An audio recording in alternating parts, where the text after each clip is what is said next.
साथियों नमस्कार, मैं आपका दोस्त डीके राज स्वागत करता हूं द भारत शो में।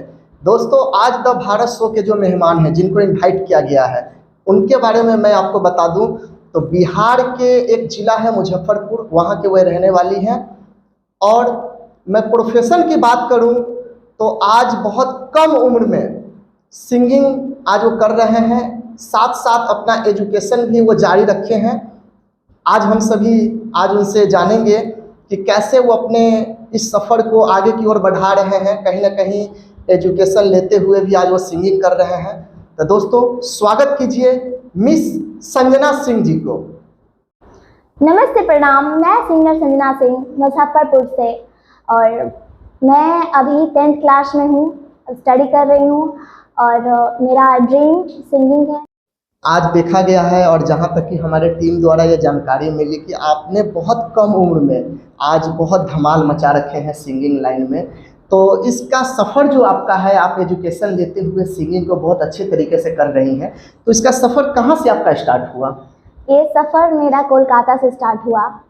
जब मैं कोलकाता रहती थी तो उस समय मेरा उम्र 14 साल था। मेरा शौक़ किया सिंगिंग करने का, ऐसे मुझे सिंगिंग से बहुत ज़्यादा लव था उस टाइम। तो मैंने सोचा कि मैं गाना कैसे गाऊँ। मैंने बहुत लोगों को देखा यूट्यूब पे कि सब लोग गाना गाते हैं, मैं क्यों नहीं गा सकती हूँ।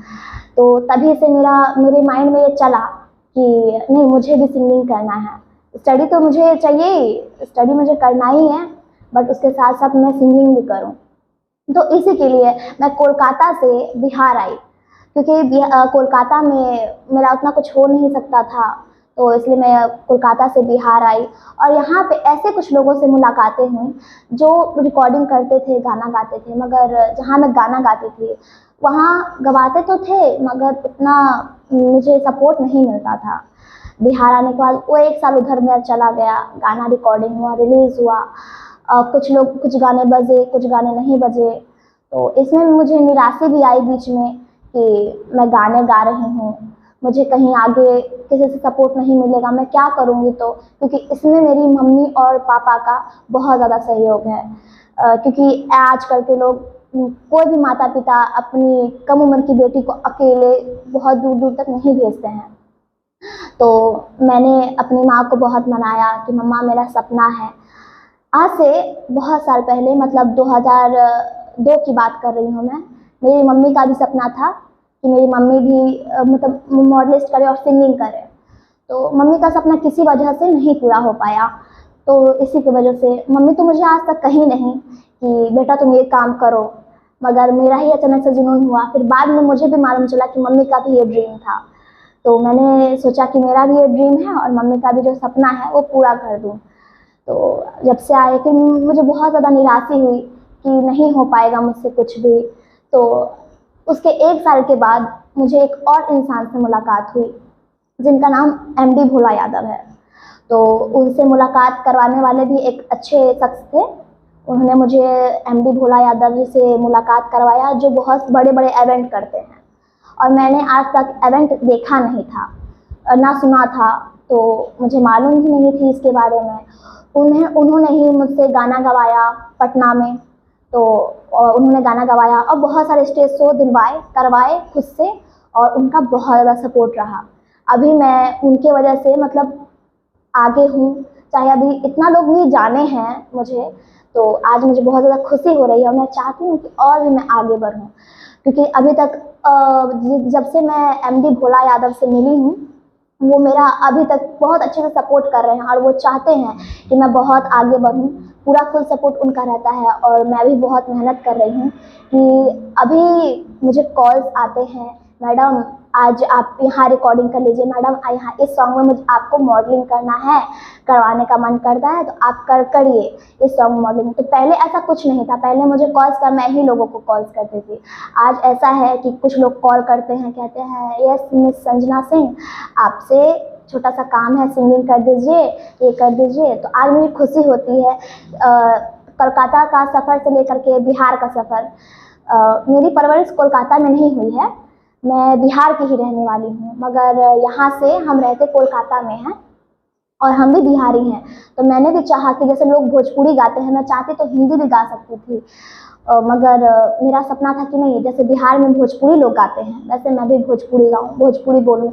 ऐसा तो मुझे भोजपुरी बोलना आता नहीं था। फिर कुछ लोग ऐसे मिले जिन्होंने मुझे भोजपुरी सिखाया, बताया कि ऐसे होता है। 1 साल में मेरा भोजपुरी कंप्लीट हो गया। उसके बाद सिंगिंग करी मैं बहुत टाइम, तो 5 महीने तक मेरा गाना रिलीज भी नहीं हुआ था। मेरी वॉइस अच्छी नहीं थी उस टाइम, मतलब मैं अच्छे से गा नहीं पाती थी, बहुत पतली आवाज़ थी मेरी। करते करते गाना गाई, फिर अच्छी एक नया सॉन्ग आया जो लोगों को पसंद आया, और वो पहला ही सॉन्ग था और बहुत हिट गया था सॉन्ग, वो हो गया। तो वो सॉन्ग जब हिट हुआ था तब मेरे दिल को सुकून हुआ कि हाँ मैं कुछ कर सकती हूँ। 5 महीने की मेहनत, इतना पैसा फेंकना, पैसा बर्बाद करना, फिर मम्मी को निराश करना, मुझे अच्छा नहीं लगा। मैंने चाहा कि ठीक है छोड़ देती हूँ, नहीं कुछ हो पा रहा है। तो फिर अचानक से जुनून सा हो कि नहीं, मन करता था कि छोड़ कर बैठ जाऊँ, फिर कहता था मन की नहीं, करती हूँ, मैं मेहनत करती हूँ, कहीं देखूँ कि कहीं मैं इसमें सफल हो जाऊँ। उस समय मैं 9th क्लास में पढ़ती थी। तो फिर मैंने स्टार्ट किया। जब मैंने 5 महीने बाद एक गाना गाया तो गाना बहुत हिट गया, बहुत लोगों ने सुना और मुझे अच्छा लगा। अपने ही मुजफ्फरपुर ज़िले पे मैंने वो गाना गाया था, तो हिट गया, इसलिए मुझे खुशी हुई और उस समय से और मेरा उत्साह बढ़ गया कि नहीं मैं गा सकती हूँ। तो उस समय से मैंने गाना गाया। ऐसा पहले जो गाती थी जिस स्टूडियो में, उस स्टूडियो से बहुत सारे मेरे ऐसे गाने थे जो डिलीट कर दिए जाते थे। मतलब बहुत अच्छे अच्छे गाने मैंने रिकॉर्डिंग करवाए थे, मगर कुछ लोग जैसे कि जलन के थ्रू मतलब इसके लिए गाना डिलीट कर दिए। और ऐसे मेरे बहुत सारे हिट सॉन्ग थे चैनल पे चढ़े हुए जो बहुत मतलब वायरल थे उस टाइम, अच्छा खासा रैंक गया था उसका, मगर वो भी गाना डिलीट हो गया किसी वजह से।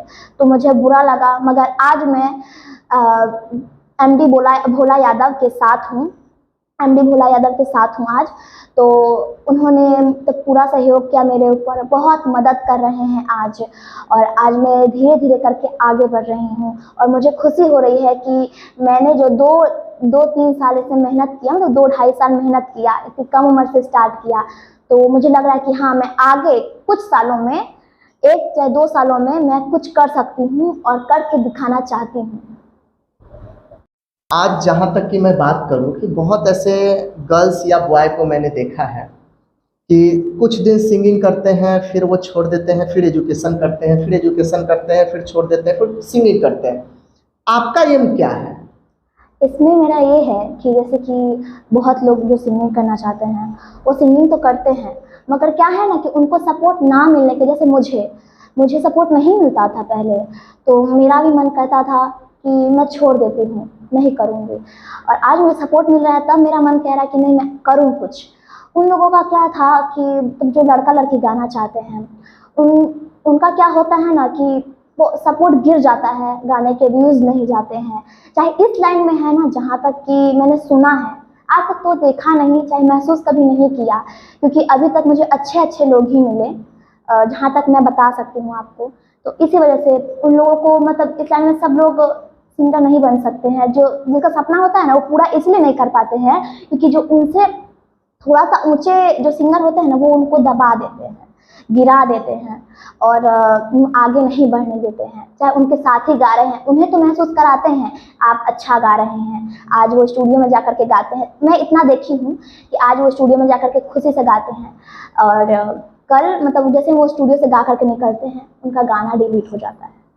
तो इसीलिए उनको मतलब इसी बात से सपोर्ट नहीं मिलता कि बहुत लोग स्टूडियो वाले होते हैं कि सपोर्ट नहीं करते हैं मतलब सिंगर लोग को। जो बड़े बड़े सिंगर होते हैं ज़्यादा पैसे दे करके गाते हैं तो उनको सपोर्ट करते हैं कि हाँ ये आ रहा है, बड़ा लोग है, बड़ा इसका गाना वायरल है, जैसे टुनटुन यादव है, खेसारी जी हैं, पवन जी हैं, और भी बहुत सारे सिंगर्स हैं जो वायरल है और हिट हैं अभी।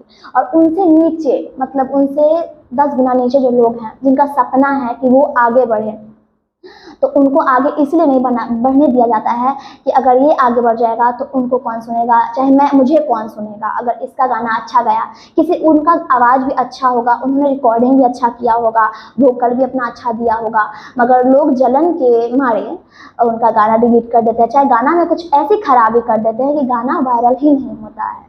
और इसलिए वो लोग निराश होकर के कहते हैं कि अब छोड़ो, चलो पढ़ाई ही करते हैं, सिंगिंग में कुछ नहीं रखा है, कोई सपोर्ट भी नहीं कर रहा है, पढ़ाई करूँगा उससे ही नौकरी करूँगा। लोग सपनों के साथ साथ लेकर के आते हैं कि मैं हिट होऊंगा, लोग मुझे जानेंगे, मेरे नाम से मेरे फैमिली को भी जानेंगे और सब जगह मतलब मेरे चर्चे होंगे। और मतलब जो जितना मेरा एजुकेशन चाहे स्टडी से चाहे सरकारी नौकरी से पैसे नहीं मिल पाएंगे, उससे ज़्यादा मुझे सिंगिंग से पैसे मिलेंगे। इस लाइन में पैसे तो बहुत हैं, क्योंकि जो हिट है ना वो बहुत अच्छे से कमा रहे हैं, मगर जो अभी नीचे हैं जो करना चाहते हैं सब, वो सब नहीं कर पा रहे हैं सब चीज़। यही बात है। मैं बात करूं तो अभी तक आप बहुत सारे इवेंट ऑर्गेनाइजर के साथ काम किए होंगे, तो सबसे ज़्यादा आपको किसके साथ काम करने में मज़ा आया है? जी, हमारे एमडी भोला यादव जी है, जिनका इवेंट शो चलता है और अभी तक मैं नई हूँ। हो गया 7-8 महीने हो चुके हैं कि मैं मिस्टर भोला यादव जी के साथ काम करती हूँ और उनका बहुत सपोर्ट रहा है। जहाँ जहाँ जैसे कि माही मनीषा जी और भी सुपरस्टार के साथ जो प्रोग्राम हुआ है, ऐसा कोई भी प्रोग्राम नहीं है जिसमें मुझे बुरा लगा हो, मुझे ख़राब लगा हो। जहाँ जाती हूँ सबसे प्यार मिलता है और ज़्यादातर मतलब मिस्टर भोला यादव जी वो भी बहुत ज़्यादा प्यार दुलार देते हैं मुझे, और उनके थ्रू ही मुझे और लोगों से भी प्यार मिलता है और सपोर्ट मिलता है। मैं बात करूँ तो बहुत सारे लोगों का सिंगिंग जब लाइन में जाते हैं तो उनका सपना बनता है कि ना हमें यहाँ तक पहुँचना है, तो क्या आपका भी कोई सपना है किसकी तरह बनना? जी ज़रूर। मुझे ऐसा नहीं है कि मैं किसी की तरह बनना चाहती हूँ। एक होता है ना शौक सा कि किसी का नया जुनून होता है कि मैं गाना गाऊँ, ये करूँ। मेरा इसमें मेरे फेवरेट हीरो पवन सिंह हैं, मगर मैं तो ऐसा नहीं चाहूँगी कि मैं पवन सिंह की तरह बन जाऊँ, क्योंकि उनके जैसा पूरी दुनिया में कोई नहीं है। मतलब यूपी बिहार में और चाहे अनदर कोई स्टेट में नहीं है, तो मुझे उनकी ही वॉइस अच्छी लगती है। ज़्यादातर मैं उनका ही गाना सुनती हूँ अभी तक। और बहुत सारे सिंगर्स हैं ऐसे, जो कल्पना यादव जी हैं, उनका भी सॉन्ग मुझे अच्छा लगता है। और इन्हीं सबको बस देख करके मैं किन्हीं की तरह बनना नहीं चाहती, बस इन लोगों के जैसा मतलब मैं चाहती हूँ कि इन लोगों के जैसा मैं भी गाऊँ और मैं भी आगे बढ़ूँ। जैसे सब लोग गाते हैं मैं भी गा सकती हूँ, मेरा कोई अलग पहचान बने, अलग सी मतलब सबसे अलग मैं भी हो जाऊँ। जैसे पवन सिंह का अलग पहचान है, जो खेसारी से ये नहीं हो सकता, खेसारी जैसे नहीं हो सकता है। और खेसारी जी का अलग मतलब ये है प्लेस है, अलग पहचान है उनका, सबका अलग पहचान। गाना तो सब लोग गाते हैं मगर पहचान सबका अलग है। आज मैं बात करूँ तो बहुत ऐसे मैंने इवेंट में देखा है कि जो सिंगर होते हैं वहाँ पे जैसे सिंगिंग जब चालू होता है तो जो दर्शक होते हैं वो कुछ हुड़दंग की तरफ मचाते हैं, उनका फरमाइश पूरा नहीं हो पाता है। तो जब आप प्रोग्राम कहीं करने जाती हैं तो क्या आपके साथ भी इस तरह होता है? हाँ ज़रूर। मतलब वहाँ जितने भी आर्टिस्ट जैसे लड़कियाँ रहती हैं, क्योंकि जो प्रोग्राम मतलब होता है वहाँ पे बहुत क्राउडनेस रहता है, बहुत सारे लोग हल्ला करते हैं, हुड़दंग मचाते हैं।